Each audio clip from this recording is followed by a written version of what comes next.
கர்த்தருக்கு ஸ்தோத்திரம் உண்டாவதாக. அல்லேலூயா. வருகையின் 3வது ஞாயிற்றுக்கிழமையில் இந்த டிசம்பர் 14ஆம் தேதி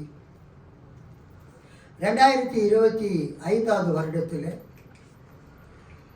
கிறிஸ்மஸ்க்கு முன்னால் வரக்கூடிய இந்த 3வது ஞாயிற்றுக்கிழமையில் செய்திக்காக நாம் தெரிந்து கொண்ட வேத பகுதி 2 கொரிந்தியர் 9வது அதிகாரம் 15ஆம் வசனம். தேவன் அருளிய சொல்லி முடியாத ஈவுக்காக அவருக்கு ஸ்தோத்திரம். அல்லேலூயா. தேவன் அருளிய சொல்லி முடியாத ஈவுக்காக அவருக்கு ஸ்தோத்திரம். கடவுளின் சொல்லோன்னா கொடைக்காக அவருக்கு நன்றி உரித்தாகுக. கடவுளின் சொல்லொன்னா கொடைக்காக அவருக்கு நன்றி உரித்தாகுக. ஜெபிப்போம்.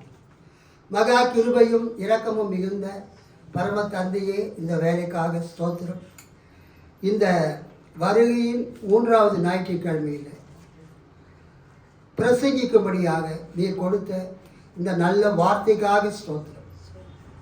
எங்களோடு பேசுவீராக. இயேசுவின் நாமத்தில் பிதாவே, ஆமென்.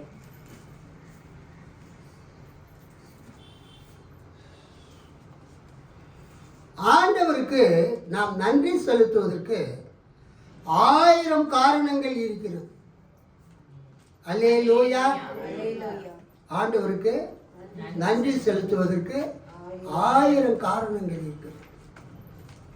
அதனால தான் என்னவோ தெரியல, நிறைய பேர் 1000 ஸ்தோத்திரங்கள் 1000 ஸ்தோத்திர பலி புத்தகத்தை படித்து அவங்க ஆண்டவருக்கு நன்றி செலுத்துகிறாங்க, ஆண்டவரை துதிக்கிறாங்க. நான் எம்டிஹெச் படிக்கும்போது modern theologians 20th century modern theologians என்ற ஒரு பேப்பர் எம்டிஹெச்சில் இருந்தது. அதில் யூகன் மோல்ட்மேன் என்ற ஜெர்மானிய இறையியலாளர் எழுதிய புத்தகங்களை அதிகமாக நாங்கள் படித்தோம். யூகன் மோல்ட்மேன் அவருடைய வாழ்க்கையை நீங்கள் பார்த்தீங்கன்னா, 2ஆம் உலக போரில் ஜெர்மனி இங்கிலாந்தை எதிர்த்து போரிடுகிறது. ஜெர்மனியின் மீது குண்டு பொழிவதற்காக அந்த கிரேட் பிரிட்டன் இங்கிலாந்தினுடைய இராணுவ விமானங்கள் ஜெர்மனிக்கு வந்து குண்டுகளை மழை மாறி பொழிகிறது.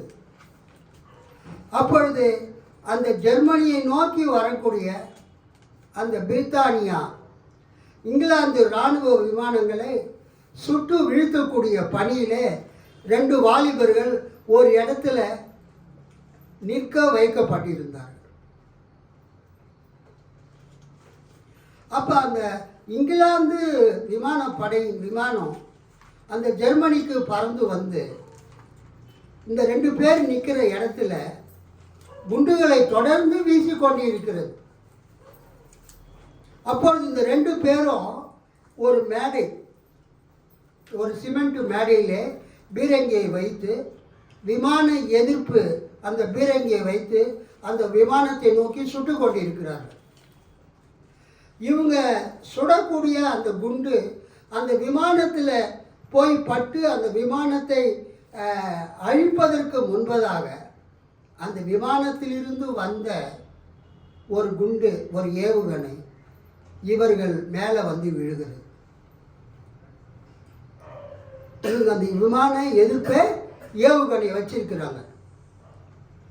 ஆன்டி ஏர்கிராஃப்ட் மிசைல் அவங்க வச்சு சுட்டு கொண்டு இருக்கிறாங்க. அப்போ அந்த இங்கிலாந்து அந்த விமானத்தில் இருந்து வந்த அந்த ஏவுகணை அந்த குண்டு இவங்க நிற்கிற அந்த இடத்து மேலே விழுந்து அந்த பிளாட்ஃபாரத்தை உடைத்து சுக்குநூறாக்கி விட்டது.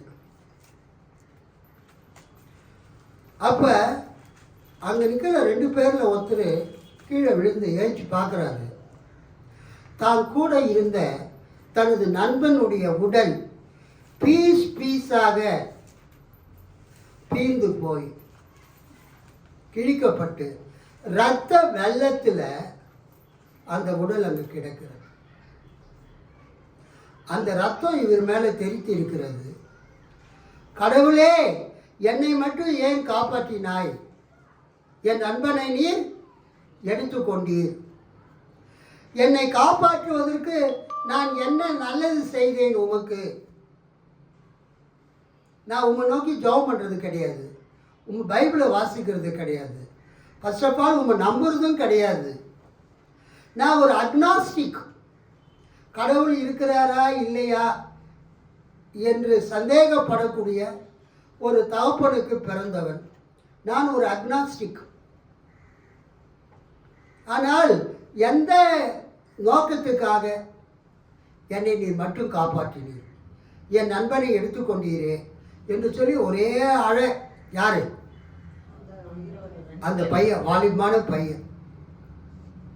அப்புறம் அந்த படையிலேருந்து பேராசூட்டில் குதித்து இவனை கைது பண்ணிட்டாங்க. இவனை கொண்டு போயிட்டு இங்கிலாந்தில் பிரிசனர் ஆஃப் வார், அதாவது போர் கைதிகள் இருக்கிற இடத்துல POW, பிரிசனர் ஆஃப் வார், அங்கே வச்சுட்டாங்க. ஒரு சுத்தீரிய ஒரு பயங்கரமான கம்பி வேலி போட்ட ஒரு இடத்துல, ஒரு பாதுகாப்பு மிக்க இடத்துல இவனை கொண்டு போய் வச்சுட்டாங்க. இவனை மாதிரி நிறைய பேர் இருக்கிறாங்க ஜெர்மனியில் கைது செய்யப்பட்டவங்க. 2ஆம் உலகப் போர் 1931 முதல் 39 முதல் 45 வரைக்கும் நடந்தது. 1939 to 45. அப்போ ஜெர்மனி தோல்வி அடைந்தது, இத்தாலி தோல்வி அடைந்தது, துருக்கி ஆட்டோமான் பேரரசு தோல்வி அடைந்தது, ஜப்பான் கூட தோல்வி அடைந்தது அந்த 2ஆம் உலகப் போரில். இவங்கெல்லாம் அச்சு நாடுகள். இங்கிலாந்து, பிரான்ஸு, அமெரிக்காலாம் நேச நாடுகள், ஆலைட் ஃபோர்ஸஸ். இவங்க ஆக்சிஸ் ஃபோர்ஸஸ். அப்போ இவனை எங்கே வச்சிருக்கிறாங்க? போர் கைதியாக இங்கிலாந்தில் வச்சிருக்கிறாங்க. அப்போ அந்த போர் கைதிகள்லாம் நம்மளை சித்திரவதை பண்ணுவாங்க, நம்மளாம் ஜெர்மன்காரங்க இங்கிலாந்துக்காரங்களோட சண்டை போட்டதுனால, நிறைய பேர் சாகடிச்சதுனால, ஹிட்லருடைய படையை சேர்ந்த நம்மளை என்ன பண்ணுவாங்க? சித்திரவதை பண்ணுவாங்க, டார்ச்சர் பண்ணுவாங்க அப்படின்னு இந்த வாலிப பையன் பயந்து கொண்டு இங்கிலாந்தில் இருக்கிறான். அப்போ அந்த சிறை கைதிகளை, போர் கைதிகளை, பிரிசனர்ஸ் ஆஃப் வார், அவங்கள மேற்பார்வையிடுவதற்காக ஒரு மிலிட்ரியில் ஒரு சாப்ளினை நியமிக்கிறாங்க. சாப்ளின்னா ஒரு குரு. அவர் அந்த சிறையில் இருக்கிற ஒருத்தர்கிட்டையும் போய் பார்த்து பேசி அவங்களுக்கு ஆறுதலாக ஜெபம் பண்ணுவார். அப்போ ஒரு சாப்ளின், ஒரு மத குரு அவங்ககிட்ட அன்பாக பேசினார். அல்லேலூயா. எப்படி பேசினாரு கீர்த்தனா? நீங்கள் என்னதான் பேசுறீங்க தெரியல விக்டோரியா கிட்ட. அந்த சாப்ளின் அந்த தம்பிக்கிட்ட அன்பாக பேசின மாதிரி நான் அந்த விக்டோரியா கிட்ட அன்பாக பேசிட்டு இருக்கிறேன். இவருக்கு ஒரே ஷாக். நம்ம எதிரி நாடு இங்கிலாந்து இராணுவ வீரர்களை நிறைய பேர் நம்ம துப்பாக்கிகள் சுட்டு சாகடித்து இருக்கிறோம். ஆனால் இந்த இங்கிலாந்தில் இருக்கக்கூடிய இந்த மத குரு நம்ம மேலே இவ்வளோ அன்பு செலுத்துகிறாரு, அன்பாக பேசுகிறாரு, நம்ம ஒரு எதிரியாக நினைக்காம அவங்க நாட்டுக்கார் மாதிரி அவர் பேசுகிறாரேன்னு சொல்லிட்டு he was so attracted towards that மத குரு. அவர் மேலே ரொம்ப மரியாதையும் அன்பும் அவர் செலுத்த ஆரம்பித்தார். அப்போ அந்த மத குரு வந்து இவர்கிட்ட ஒரு புதிய ஏற்பாடு கொடுத்தார். கிடியோன்ஸ் பைபிள் ஃப்ரீயாக கொடுக்குறாங்கல்ல, அது மாதிரி ஒரு புதிய ஏற்பாடை இவர்கிட்ட கொடுத்து இருக்கிறாரு. அவங்க ஜெயிலில் இருக்கிறதுனால, சிறையில் இருக்கிறதுனால அந்த புதிய ஏற்பாடை அவர் படிக்க ஆரம்பிச்சிருக்காரு. மத்தேயிலிருந்து வெளிப்படுத்து படிச்சுட்டே இருக்கிறாரு. பல தடவை படிச்சிருக்கிறாரு. அவருக்கு ரொம்ப சந்தோஷமாயிடுச்சு. கடவுள் நம்மளை இந்த அளவுக்கு நேசிக்கிறாரா அப்படின்னு சொல்லி அவர் ஆச்சரியப்பட்டு அந்த புதிய ஏற்பாட்டை அதிகமாக அவர் என்ன பண்ண ஆரம்பித்தார், படிக்க ஆரம்பித்தார். அப்புறம் அது யுத்தமெல்லாம் முடிஞ்சு அந்த போர் கைதிகள்லாம் விடுதலை ஆக்கப்படுறாங்க. அவர் என்ன பண்ணுறாரு, ஜெர்மனிக்கு திருப்பி அனுப்பப்படுறார். 45 வருஷத்துக்கு பிறகு ஜெர்மனிக்கு வந்த பிறகு அவங்க அப்பா சொல்கிறாரு, நீ வந்து ஒரு வக்கீலாக மாறணும். You should become a barrister, an advocate, a lawyer. கோர்ட்டில் போய் வழக்காடி நிறைய பணம் சம்பாதிக்கணும் அப்படின்னு அவர் சொல்கிறாரு. அவர் யூனிவர்சிட்டியில் அந்த வக்கீல் படிக்கிறதுக்காக போகிறார். ஆனால் ஏதோ ஒரு சூழ்நிலையில் அவர் வந்து கிறிஸ்டியன் தியாலஜி, கிறிஸ்துவ இறையியல் தியாலஜி கோர்ஸில் அவர் ஜாயின் பண்ணுறார்.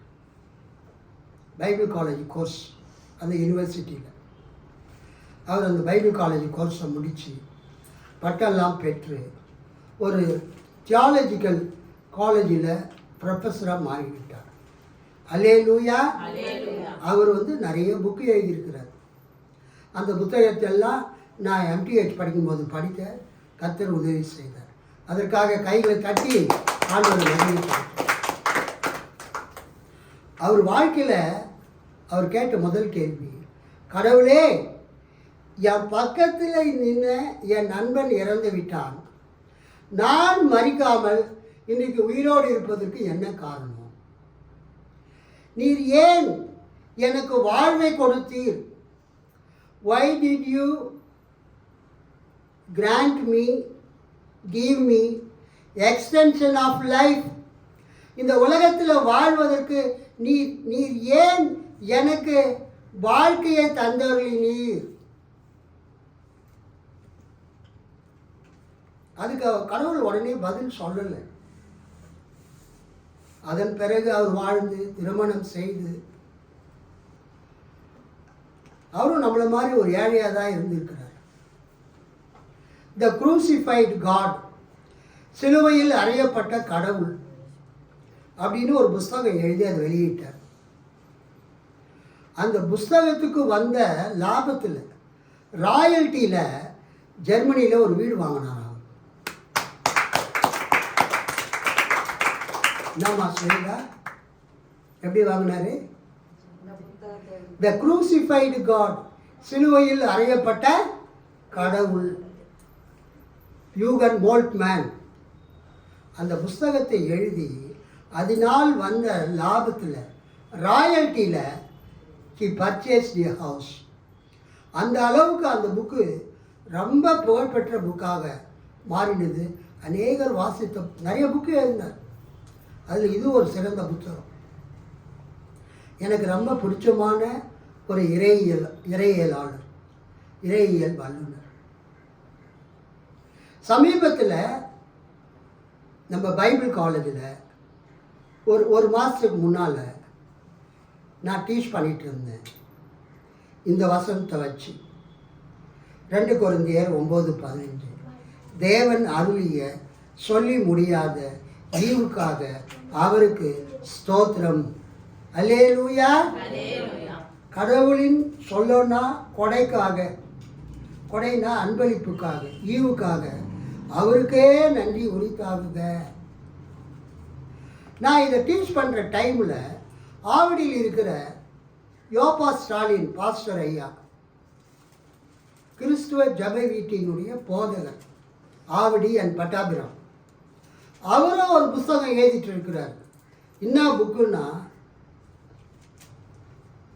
ஈவு புஸ்தகத்து பேர் என்னதுங்க? ஈவு. கிஃப்ட் அன்பளிப்பு என்ற பேரில் ஒரு 50 பக்கத்தில் ஒரு புக்கு எழுதுகிறாரு. அந்த புஸ்தகத்தை வர 1ஆம் தேதி ஜனவரி மாதம் ஈவினிங்கு அந்த புஸ்தகத்தை பிரிண்ட் பண்ணி அதை வந்து வெளியிடுறார். வருஷம் ஒரு புக்கு வெளியிடுவார். அந்த புஸ்தகத்துக்கு என்ன ஒரு அறிமுகம், ஒரு பாராட்டு கடிதம் எழுதி தர சொன்னார்.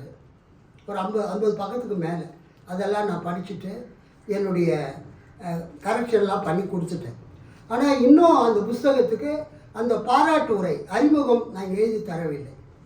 அவர் 2-3 தடவை சொன்னார், நீங்கள் எப்படியாவது சீக்கிரமாக அதை எழுதி கொடுத்துருங்க, பிரிண்ட் பண்ணணும், ஒரு பக்கம் உங்கள் வாழ்த்துறை வரணும்னு ஃபோட்டோலாம்.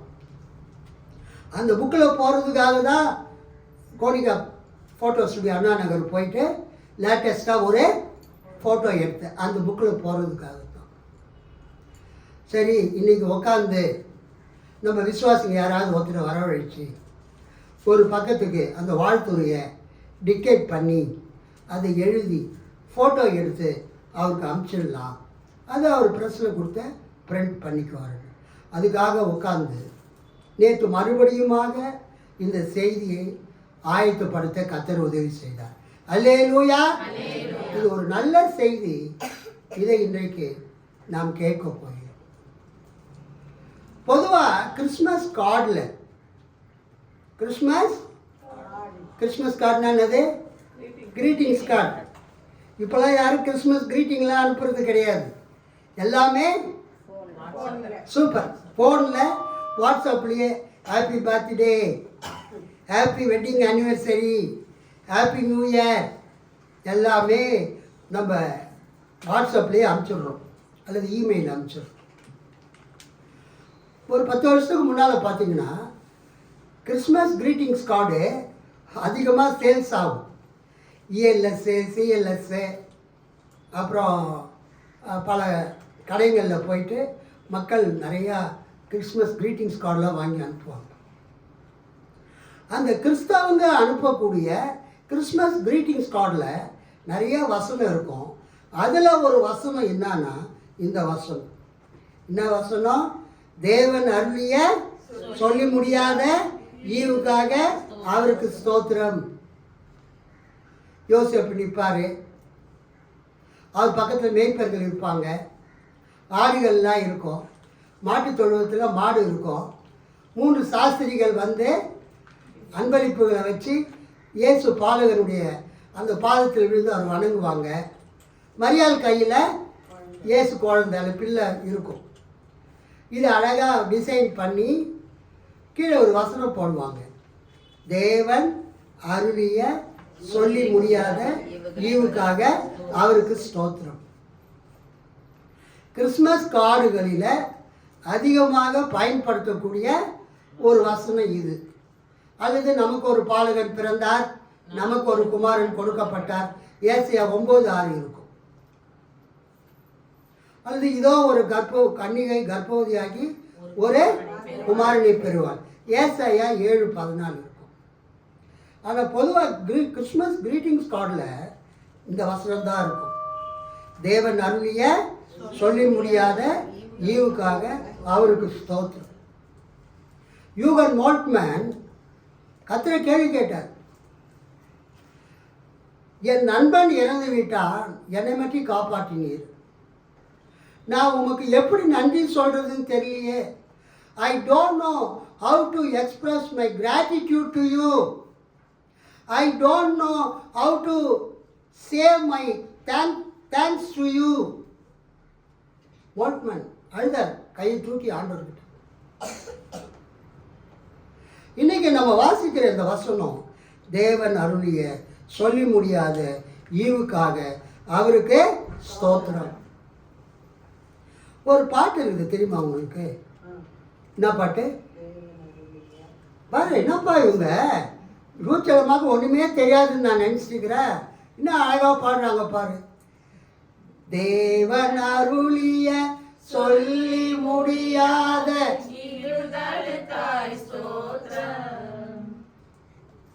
ஈவுகளுக்காக ஸ்தோத்திரம். ப்ளூரல்ல வருது. தேவன் அருளிய சொல்லி முடியாத ஈவுகளுக்காக ஸ்தோத்திரம்.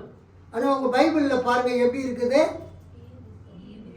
தேவன் அருளிய சொல்லி முடியாத ஈவுக்காக ஸ்தோத்திரம். பைபிளில் இருக்கிறது சிங்குலர், நம்ம பாடுறது என்னது ப்ளூரல். வசனத்தில் வந்து சிங்குலராக இருக்குது. ஆனால் அந்த பாட்டு யார் எழுதுனது? ஃபாதர் பெர்க்மன்ஸ் பாட்டு. அதில் அவர் என்ன எழுதியிருக்கிறாரு?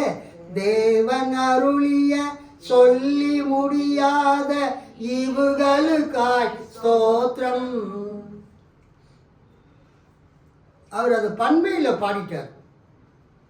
ஆனால் 2 கொரிந்தியர் 9:15 தேவன் அருளிய சொல்லி முடியாத ஈவுக்காக அவருக்கு ஸ்தோத்திரம். It is in singular. கடவுளின் சொல்லனா கொடைக்காக, அன்பளிப்புக்காக, ஈவுக்காக அவருக்கே நன்றி உரித்தாகுக. ரொம்ப அருமையான வசனம் இது. இங்கே சொல்லி முடியாத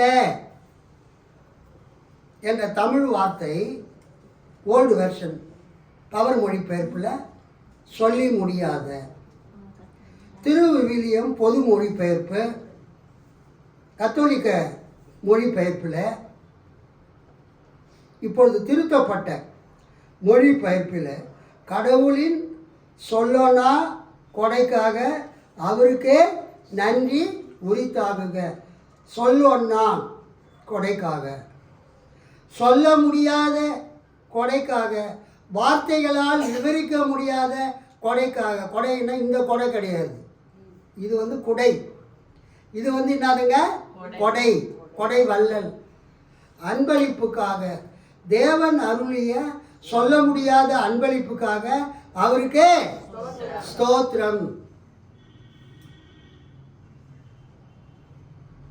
நம்ம வச்சிருக்கிற தமிழ் பைபிளில் சொல்லி முடியாத சொல்லனா என்ற வார்த்தைக்கு ஆங்கிலத்தில் அந்த வார்த்தையை எப்படி மொழிபெயர்த்திருக்கிறாங்கன்னா,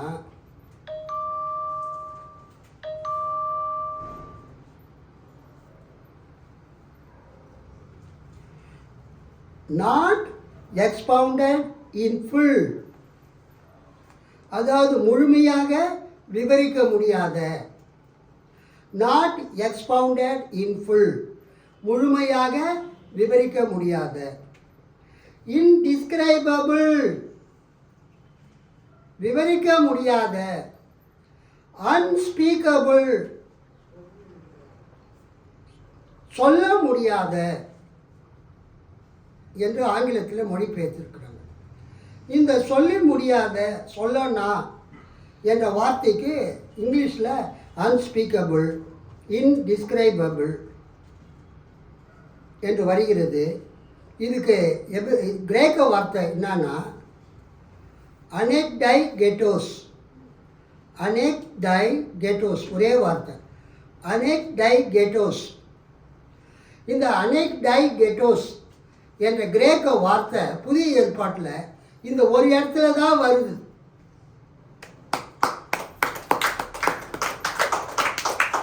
புதிய ஏற்பாடு கிரேக்க மொழியில் எழுதப்பட்டது. அந்த கிரேக்க மொழியில் எழுதப்பட்ட இந்த புதிய ஏற்பாடு இந்த இடத்துல 2 கொரிந்தியர் 9:15 சொல்லி முடியாத, அன்ஸ்பீக்கபிள், இன்டிஸ்கிரைபபிள், அன்ஸ்பீக்கபிள், விவரிக்க முடியாத, அனெக்டைகெட்டோஸ் என்ற வார்த்தை புதிய ஏற்பாட்டில் இந்த ஒரே ஒரு இடத்துல தான் வருது. அல்லேலூயா. அதுக்கு என்ன அர்த்தம்னா, தேவன் நமக்கு கொடுத்த அந்த ஈவை, அந்த அன்பளிப்பை, அந்த கொடையை நம்மால் விவரித்து கூற முடியாது. அல்லேலூயா. இப்போ பாருங்க, 2 பேர் நின்று விமானத்தை சுடுறாங்க. அந்த ஆங்கிலேயர்கள் விமான எதிர்ப்பு பீரங்கியை பயன்படுத்தி சுடக்கூடிய 2 பேர் மேலே குண்டு போட்டாங்க. அந்த குண்டில் ஒருத்தன் அங்கேயே உடல் நசுங்கி சிதறி செத்து போய்விட்டான். ஒருவன் காப்பாற்றப்பட்டான். அப்போ அந்த ஒரு ஆளை கடவுள் காப்பாற்றுறதுக்கு ஒரு ஆளை சாகடிக்கிறதுக்கும் எவ்வளோ பெரிய வித்தியாசம் இருக்குது. அவன் கேட்குறான், என் நண்பனை சாகடிச்சிட்டீரு, என்னை மட்டும் ஏன் காப்பாற்றினீர்? என்கிட்ட எந்த நல்லதும் இல்லையே, நான் கடவுளை நம்புகிறவன் கிடையாதே. I don't believe in the existence of God. I am doubting the very existence of God. கடவுள் இருக்கிறாரா இல்லையா என்ற நம்பிக்கை எனக்கு இல்லை. நான் ஒரு அக்னாஸ்டிக் ஃபேமிலியை சேர்ந்தவன். But why did you save me, Lord? என்னை ஏன் காப்பாற்றினீர் ஆண்டவரே?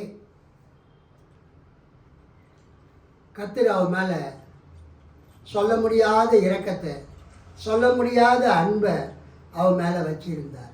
அல்லேலூயா. கொரோனா 2019 எத்தனையோ பேர் சத்தாங்கல்ல. கொரோனா காலத்தில் இன்னமும் நிறைய பேர் சத்தாங்க. நிறைய ஊழியக்காரங்க, நல்ல நல்ல ஊழியக்காரங்க, நல்ல நல்ல விசுவாசி எல்லாம் செத்து போயிட்டாங்க. எங்கே பார்த்தாலும் மரணம் ஓடும். கொரோனா காலத்தில் 2 வருஷம் நம்ம ரோட்டில் நடமாடவே முடியல, சர்ச்சுக்கு வர முடியல, வேலைக்கு போக முடியல, கடையில் போயிட்டு மளிகை ஜாமானை வாங்க முடியல. ஆனால் கர்த்தர் நமக்கு ஜீவனை, பலத்தை, சுகத்தை கொடுத்து காப்பாற்றினார்.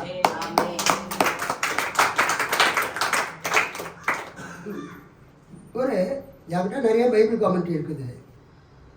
அதில் ஒரு Bible commentary, new testament commentary, புதிய ஏற்பாட்டு விளக்க உரை, வில்லியம் ஹென்ரிக்சன். அவர் தான் ஒரு பெரிய புதிய ஏற்பாட்டு அறிஞர். அவர் தொகுத்த அந்த புதிய ஏற்பாடு கமெண்ட்ரி அது முழுசாக முடிக்கிறதுக்கு முன்னால் அவர் இறந்து விட்டார்.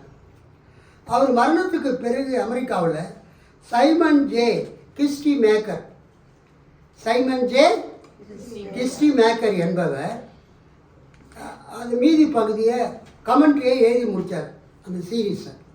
ஸோ அதனால் என்ன சொல்லுவாங்க அந்த கமெண்ட்ரிக்கு, new testament commentary by William Hendrickson and Simon J. Christy Maker. Hendrickson and Christy Maker new testament கமெண்ட்ரின்னு சொல்லுவாங்க. இப்போ நம்ம வைத்திருக்கிற எடுத்துக்கொண்ட வேத பகுதி 2 கொரிந்தியர் 9:15 அந்த Kistemaker, Simon J Kistemaker கொடுத்திருக்கிற விளக்க உரையை நான் வாசிக்க விரும்புகிறேன். எல்லாரும் கவனிங்க. உங்கள் பைபிளை பார்த்துட்டு இருக்காதுங்க. Look at me.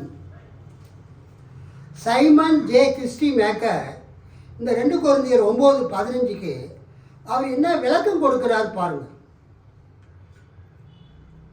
2 கொரிந்தியர் 9:15.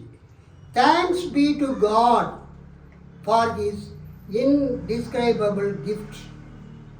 தேவன் அருளிய சொல்லி முடியாத ஈவுக்காக அவருக்கு ஸ்தோத்திரம். This text often appears on Christmas cards, Christmas greeting cards, with the message that God has given us the gift of His Son. Christmas greeting cardsல இந்த வசனத்தை போடுவாங்க.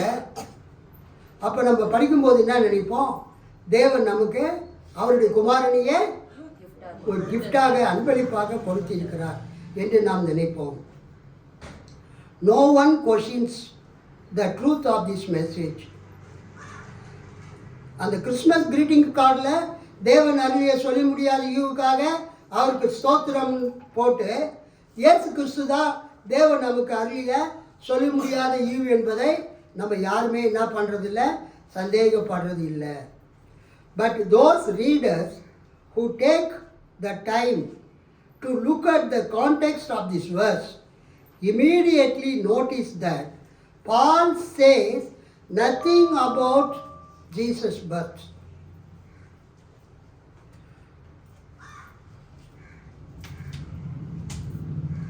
இதை வாசிக்கிற வாசகர்கள் இந்த வேத பகுதியை அதனுடைய பின்னணியை 2 கொரிந்தியர் 8 அதிகாரம் 2 கொரிந்தியர் 9 அதிகாரத்தை முழுமையாக படித்து அவங்க சிந்திப்பார்கள் என்றால் இந்த 2 கொரிந்தியர் 9:15 என்பது இயேசுவின் பிறப்பை பற்றி சொல்லப்பட்ட வசனம் அல்ல என்பதை அவர்கள் தெரிந்து கொள்வார்கள். What is Paul trying to convey? இங்கு பவுல் என்ன சொல்ல விரும்புகிறார்? With the words of prayer, ஜபத்தோடு அவர் சொல்லுகிறார், தேங்க்ஸ் பி டு காட், தேவனுக்கு நன்றி உண்டாகட்டும். He introduces a doxology, ஒரு இறை துதியை, இறைவனை போற்றக்கூடிய ஒரு புகழ் பாடலை இங்கு பவுல் அறிமுகம் செய்கிறார். which is a fitting conclusion to the preceding reference to God's surpassing grace. தேவனுடைய அளவிட முடியாத அந்த கிருபையை குறித்து 2 கொரிந்தியர் 8 அதிகாரத்திலும் 2 கொரிந்தியர் 9 அதிகாரத்திலும் நம்ம படிச்சுக்கிட்டே வரோம்.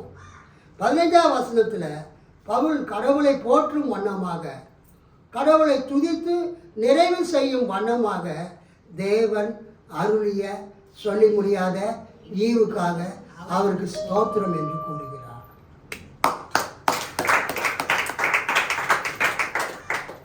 இங்கே நீங்கள் பார்த்தீங்கன்னா நிறைய பேர் இந்த தேவன் அருளிய சொல்லி முடியாத ஈவுக்காக அவருக்கு ஸ்தோத்திரம் அப்படின்னு சொல்லும்போது கிறிஸ்மஸ் அன்னைக்கு பிறந்த நமது ஆண்டவர் தான் தேவன் அருளிய சொல்ல முடியாத ஈவு கிஃப்ட்னு நினைக்கிறோம். ஆனால் அதை விட ஒரு மேலான காரியத்தை பவுல் 2 கொரிந்தியர் 8 அதிகாரத்திலையும் 9 அதிகாரத்திலையும் குறிப்பிடுகிறார். அதைத்தான் இப்பொழுது நாம் சிந்தித்து முடிக்கப் போகிறோம்.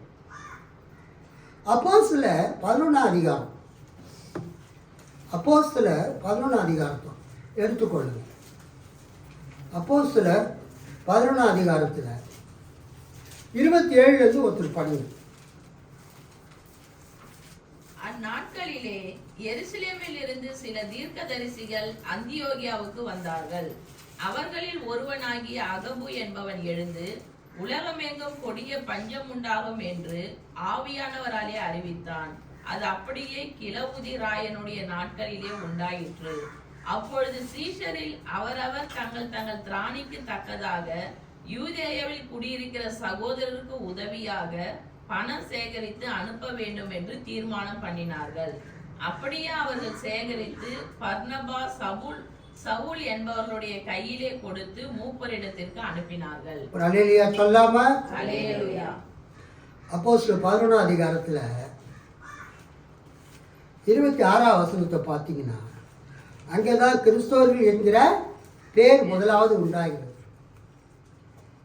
எருசலேமில் இருந்த சபை யூத சபை, அந்தியோகியாவில் இருந்த சபை புரஜாதி சபை. அல்லேலூயா. Gentile church. அந்த ஜென்டைல்ஸ் புரஜாதியில் இருக்கிற அந்த சபைக்கு ஒரு நாள் அகபு என்கிற ஒரு தீர்க்கதரிசி வருகிறார். அவர் ஒரு உலக தீர்க்கதரிசி. அல்லேலூயா. சபையில் நடக்கிறது மட்டும் இல்லை, ஒரு தனிப்பட்ட ஆளுக்கு நடக்கிறது மட்டும் இல்லை, முழு உலகத்திலேயும் என்ன நடக்க போகுது என்பதை கூறக்கூடிய ஒரு தீர்க்கதரிசி.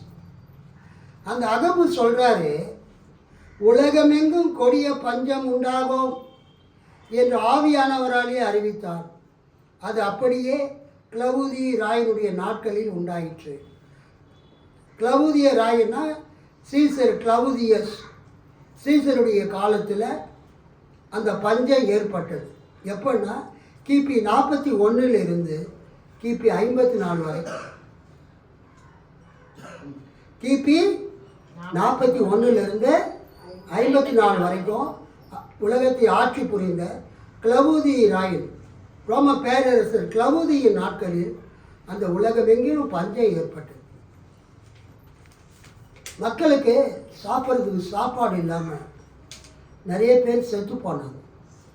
பட்டினி சாவுகள் ஏற்பட்டது.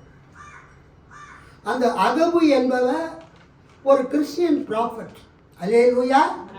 அவர் ஒரு கிறிஸ்துவ ஒரு தீர்க்கதரிசி. நான் தீர்க்கதரிசிகளை எப்போதுமே அற்பமாக பேச இருக்கிறேன். நல்லா கவனிச்சுங்க. டைமை ஃபாலோ பண்ணுங்கன்னு தான் நான் சொல்கிறேன். நான் சொல்கிற பாயிண்ட் என்னது? Follow the time. உங்கள் வீட்டில் இருக்கிற சுகர் பேஷண்ட்டை யோசிச்சு பாருங்கள். நீங்கள் 3:30 மணிக்கு 4 மணிக்கு போகிற வரைக்கும் அவங்க வந்து பட்னியாக இருக்க முடியாது. ஏதோ ஒரு நாள் இருக்கலாம். இதே வழக்கமாக வச்சுட்டு இருந்தீங்கன்னா அவங்க என்ன பண்ணுவாங்க? உங்களோட சண்டை போடுவாங்க. 2026 ப்ளீஸ் ஃபாலோ த டைம். 10 மணிக்கு ஆரம்பித்து 1 மணிக்கு முடிச்சிடணும்.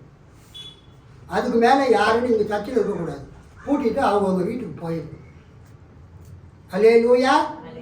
அப்படி நீங்கள் ஜெபிக்கிறதா இருந்தால் எங்கள் வீட்டில் வந்து ஜெபம் பண்ணிட்டு போங்க. Follow the time. இங்கே அகபு ஒரு பெரிய ஒரு கிறிஸ்துவ தீர்க்கதரிசி, எ ப்ராஃபட் ஆஃப் காட். அவர் சொல்கிறாரு, பரிசுத்த ஆவியால் நிரப்பப்பட்டு ஒரு பெரிய பஞ்சம் வரப்போகுது. அப்போ அந்தியோகியாவில் இருக்கிறவங்க என்ன பண்ணுறாங்கன்னா, ஓரளவுக்கு வசதி ஆகணும். Wealthy people, mixed congregation. கிரேக்கர்கள் யூதர்கள் அங்கே இருந்தாங்க. அவங்க யூதயாவில் இருக்கக்கூடிய, எருசலேமில் இருக்கக்கூடிய சபை மக்களுக்கு, ஊழியர்களுக்கு, ஏழை விசுவாசிகளுக்கு சாப்பாடு வாங்குவதற்கு, கோதுமை வாங்குவதற்கு பணத்தை சேகரித்து அங்கே கொடுத்து அனுப்பிச்சாங்க. அல்லேலூயா சொல்லுங்க. அந்த எருசலேமில் இருந்தவங்க என்ன பண்ணாங்க? எகிப்துக்கு ஆட்களை அனுப்பி எகிப்திலிருந்து கோதுமையை வாங்கி வந்து சபைக்கு வந்தவங்களுக்கு ஆகாரம் கொடுத்தாங்க.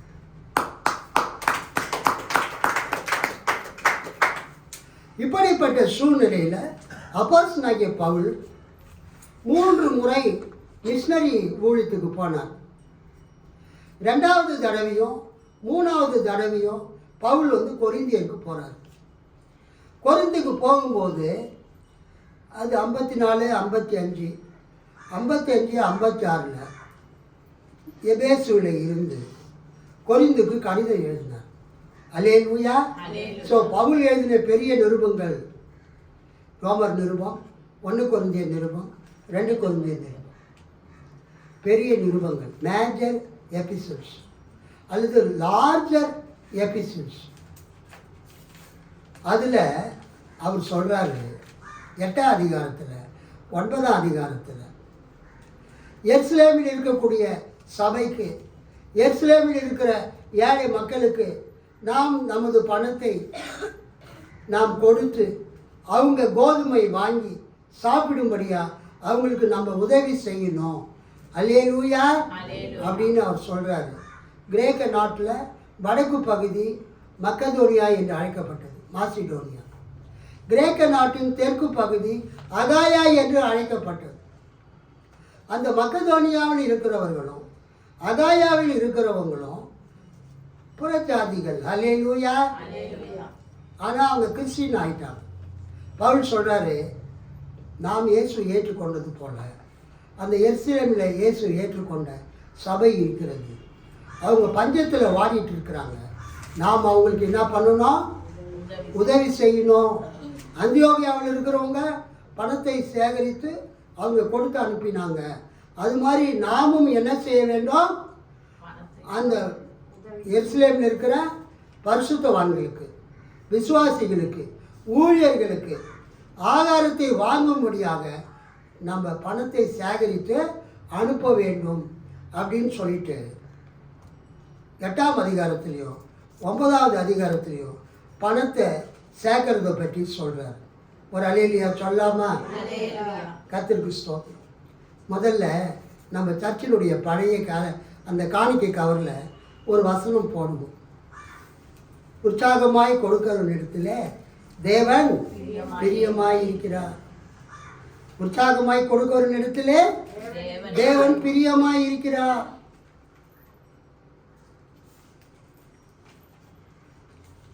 எங்க இருக்குது பாருங்க. 9ஆம் அதிகாரம் 7ஆம் வசனம். அவனவன் விசனமாயும் அல்ல கட்டாயமாயும் அல்ல, தன் மனதில் நியமித்தபடியே கொடுக்க கடவுள். உற்சாகமாய் கொடுக்கிற இடத்திலே தேவன் பிரியமாய் இருக்கிறார். நம்ம சபையில் பழைய காணிக்கை கவரில் அந்த வசனத்தை அச்சடித்து வச்சிருந்தோம். நிறைய சபையிலையும் உற்சாகமாய் கொடுக்கிற இடத்துல தேவன் பிரியமாய் இருக்கிறார் என்ற வசனத்தை போடுவாங்க. ஆக்சுவலாக அது சபைக்கு காணிக்கை கொடுக்குற வசனம் அல்ல. உற்சாகமாய் கொடுக்கிற இடத்துல தேவன் பிரியமாய் இருக்கிறார் என்பது சர்ச்சைக்கு காணிக்கை கொடுக்குற வசனம் இல்லை. சமூக சேவைக்கு காணிக்கை கொடுக்கிறது தொடர்புடைய வசனம். என்ன சமூக சேவை? ஏழைகளுக்கு, விதவைகளுக்கு, நோயாளிகளுக்கு, தங்களால் நிற்க முடியாதவர்களுக்கு சபையின் மூலமாக உதவி செய்தல், சமூக சேவை செய்தல். அந்த சமூக சேவைக்கு விசுவாசிகள் காணிக்கை கொடுக்கணும்னு சொல்லும் பொழுது யார் உற்சாகமாக அந்த சமூக சேவைக்கு கொடுக்குறாங்களோ அவங்களுக்கு அவங்க மேலே தேவன் பிரியமாக இருக்கிறார். பயங்கரமான வெள்ளம் இலங்கையில், இன்னும் பல நாடுகளில். அதுக்கு நிறைய பேர் பணம்லாம் வசூல் பண்ணி கொடுக்குறாங்க. நம்ம தமிழ்நாட்டிலேயே நிறைய பேர் கஷ்டத்தில் இருக்கிறாங்க. அவங்களுக்கு நம்ம என்ன பண்ணுறோம்? பணம் வசூல் பண்ணி அவங்களுக்கு நம்ம சபை மூலமாக உதவி செய்கிறோம். ஆக இந்த 8ஆம் அதிகாரமும் 9ஆம் அதிகாரமும் எதை பற்றி பேசுகிறது என்றால் 3 காரியம். கிவர், கொடுப்பவர். 2வது கொடுக்கக்கூடியது, ஆஃபரிங். 3வது பெற்றுக்கொள்ளுகிறவர். கிவர், ரிசீவர், கொடுக்கப்படக்கூடிய ஆஃபரிங். இந்த 2 கொரிந்தியர் 8ஆம் அதிகாரத்திலையும் 9ஆம் அதிகாரத்திலையும் கொடுக்கிறவர் யார் என்றால் கொரிந்து சபை மக்கள். அல்லேலூயா. இந்த 2 கொரிந்தியர் 8:9 யார் கொடுக்கிறது? கொரிந்து சபை மக்கள். Churches in Corinth, churches in Macedonia, மக்கதோனியாவில் இருக்கிற சபை மக்கள், கொரிந்தில் இருக்கிற சபை மக்கள், அவங்க தான் கொடுக்கிறவங்க. பெற்றுக்கொள்கிறவங்க யாரு? எருசலேமில் இருக்கக்கூடிய பரிசுத்தவான்கள், எருசலேமில் இருக்கக்கூடிய ஏழை கிறிஸ்தவங்க, எருசலேமில் இருக்கக்கூடிய அப்போஸ்தலர்கள். ஏன் கொடுக்குறாங்க? அங்கே அவங்க காலத்தில் மிகுந்த பஞ்சம், சாப்பாடு இல்லை. சாப்பாடு இல்லாமல் பட்னி சாவுகள் ஏற்படுகிறது. அவங்க கோதுமையை வாங்கணும்னா அவங்க கையில் என்ன இல்லை? காசு இல்லை, பணம் இல்லை. அப்போ யாராவது ஒருத்தருக்கு ஹெல்ப் பண்ணணும் இல்லையா? பொதுவாக நீங்கள் பட்னியாக இருக்கும்போது யார் உதவி செய்வாங்க? கூட பிறந்தவங்க, மகனோ மகளோ, உங்கள் உறவினர்கள், உங்கள் நண்பர்கள் தான் உதவி செய்வாங்க. உங்களுக்கு தெரிஞ்சவங்க தான் உதவி செய்வாங்க. அல்லேலூயா. இது மாதிரி எங்கள் சர்ச்சை மூலமாக ஏழை மக்களுக்கு, விதவைகளுக்கு, சிறு பிள்ளைகளுக்கு நாங்கள் கிஃப்ட் கொடுக்க போகிறோம். உங்களால் முடிஞ்ச ஒரு காணிக்கையை அனுப்பிச்சி வைங்க அப்படின்னு என் பேர் போட்டு கூகுள் பே நம்பர் போட்டேன். ஃபேஸ்புக்லேயும் போட்டேன், வாட்ஸ்அப்லேயும் போட்டேன். ஒரு சிலருக்கு அனுப்பிச்சேன். ஃபேஸ்புக்கை பார்த்து ஒருத்தர் கூட என்ன பண்ணல, ஒரு 100 ரூபாய் கூட சொல்லுங்க அனுப்புல. அது காலையில் தான் அந்த 3 போஸ்ட்டு டெலீட் பண்ணேன். உங்களை தெரியாதவங்க உங்களுக்கு உதவி செய்ய மாட்டாங்க. ஜாக்குன்னு ஒரு பிரதர் இருக்கார், என்னுடைய ஆலோசகர்கள் முக்கியமானவர். அவர் அடிக்கடி சொல்லுவார், பிரதர் நீங்கள் இப்போ செய்கிற ஊழியத்தை பார்த்து நாங்கள் காணிக்கை கொடுக்கல, ஏற்கனவே நீங்கள் செய்த ஊழியத்தை பார்த்து இப்பயும் காணிக்கை கொடுக்குறோம். உங்களுக்கு தெரியாதவங்க உங்களுக்கு 100 ரூபாய் கூட காணிக்கை அனுப்ப மாட்டாங்க. உங்களை நல்லா தெரிஞ்சவங்க தான் உங்களுக்கு காணிக்கை அனுப்புவாங்க. நம்ம கொரோனா காலத்தில் நிறைய பேருக்கு அரிசி வாங்கி கொடுத்தோம், ஞாபகம் இருக்குங்களா? இந்த முஸ்லீம் அந்த பொண்ணு இருக்கிற அந்த தெருவில் போய் கொடுத்தோம். அந்த கொரட்டூர் ஏரிக்கரையில் அந்த கோயில் இருக்கு இல்லையா, சேத்தாமன் கோயில், அந்த பகுதியில் இருக்கிற ஏழை மக்களுக்கு நம்ம அரிசி கொடுத்தோம். நமக்கு தெரிஞ்சவங்க எல்லாருக்குமே கொடுத்தோம். இந்த பகுதியில் பொன்னேரியில் குஷ்டரோகிகள் இருக்கிறாங்க, அவங்களுக்கு போய் எல்லாருக்குமே 25 கிலோ மூட்டை அரிசி, ஒரு 10 மூட்டை, ஒரு 20 மூட்டை வாங்கி கொடுத்தோம். நிறைய கிராமத்தில் இருக்கிறவங்களுக்கு அந்த கொரோனா காலத்தில் உதவி செய்யும். யாருன்னே தெரியல அவங்க, ஆனால் இயேசுவின் நாமத்தில் அவங்களுக்கு நம்ம உதவி செய்யணும். அதுதான் இங்கே நடக்குது. 2 கொரிந்தியர் 9:15 தேவன் அருளிய சொல்லி முடியாத ஈவுக்காக அவருக்கு ஸ்தோத்திரம். அதுக்கு என்ன அர்த்தம்னா, எல்லாருமே தெரிஞ்சவங்களுக்கு தான் உதவி செய்வாங்க. ஆனால் நீங்கள் கொரிந்தில் இருக்கிறீங்க, நீங்கள் இதுவரையும் பார்க்காத, அல்லேலூயா, நீங்கள் கொரிந்தில் இருக்கிறீங்க. எருசலேமில் இருக்கிறவங்க யூதர்கள், கொரிந்தில் இருக்கிற நீங்கள் புறஜாதிகள். நீங்கள் அவங்கள பார்க்கல, அவங்க உங்களை பார்க்கல. நான் தான் அவங்கள பற்றி உங்ககிட்ட சொல்கிறேன். என் பிரசங்கத்தை கேட்டு, என் வார்த்தையை கேட்டு, நீங்கள் இதுவரைக்கும் பார்க்காத மக்களுக்கு நீங்கள் காணிக்கை கொடுத்தீங்களே, உதவி செய்தீங்களே, அவங்க கோதுமை வாங்கி சாப்பிட்டு உயிரோடு இருப்பதற்கு நீங்கள் அன்பு பாராட்டினீங்களே. இது சாதாரண விஷயம் இல்லை, இது தேவன் அருளிய சொல்லி முடியாத ஈவு. இன்றைக்கு இந்த காலை நேரத்தில் இதைத்தான் கர்த்தர் சொல்கிறார். தேவன் நமக்கு கொடுத்த அன்பளிப்புகளிலேயே மிகப்பெரிய அன்பளிப்பு தமது குமாரனை அவர் கொடுத்தது. ஏசாயா 9:6, யோவான் 3:16, 1 யோவான் 4:9 நம்ம என்ன பார்க்குறோம்? தேவன் தமது குமாரனை ஈவாக நமக்கு தந்தார். ரோமர் 8:32 கூட அதைத்தான் சொல்கிறது. தேவன் இயேசுவை நமக்கு கொடுத்து தமது அன்பை வெளிப்படுத்தினார். யோவான் 4:10, யோவான் 10:10 தேவன் தமது ஈவை நமக்கு கொடுக்கிறார். நீ தேவனுடைய ஈவையும் தாயத்துக்கு தாய் என்று உன்னிடத்தில் கேட்கிறவை இன்னார் என்பதையும் நீ அறிந்திருந்தாயானால் நீயே அவரிடத்தில் கேட்டிருப்பாய். அவர் உனக்கு ஜீவ தண்ணீரை கொடுத்திருப்பார். ஸோ இந்த காலை நேரத்தில் இந்த 2 கொரிந்தியர் 9:15 தேவன் அருளிய சொல்லி முடியாத இன்டிஸ்கிரைபபிள் கிஃப்ட்காக அவருக்கு ஸ்தோத்திரம். என்ன அர்த்தம்? நம்ம பார்க்காத, ஒரு முறை கூட பார்க்காத, ஒரு முறை கூட பேசாத அந்த எருசலேமில் இருக்கக்கூடிய பரிசுத்தவான்களுக்கு, எருசலேமில் இருக்கிற விசுவாசிகளுக்கு, எருசலேமில் இருக்கிற ஏழைகளுக்கு, அவங்க பஞ்சத்தில் மடிந்து போகாதபடிக்கு நாம் அவர்களுக்கு பணத்தை கொடுத்து, அவர்கள் எகிப்துக்கு ஆள் அனுப்பி கோதுமையை வாங்கி, எகிப்து தான் தானிய களஞ்சியம் அந்த காலத்தில். உலகம் முழுவதும் பஞ்சம் இருந்தாலும் எகிப்தில் என்ன இருக்காது? பஞ்சம் இருக்காது, கோதுமை கிடைக்கும்.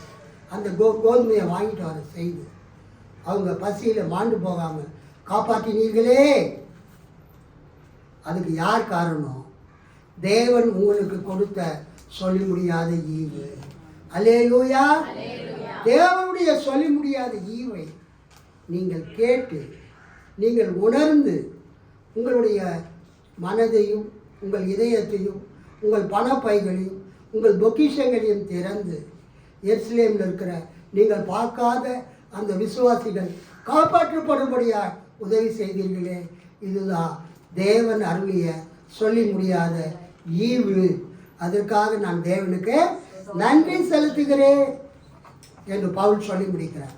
திஸ் இஸ் டாக்ஸாலஜி, கடவுள் துதி, இறை துதி.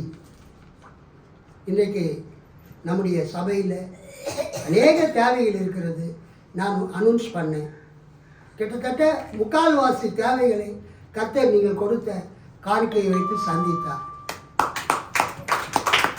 ஆகவே உங்களுக்காக தேவன் அருளிய சொல்லி முடியாத ஈவுக்காக ஸ்தோத்திரம்.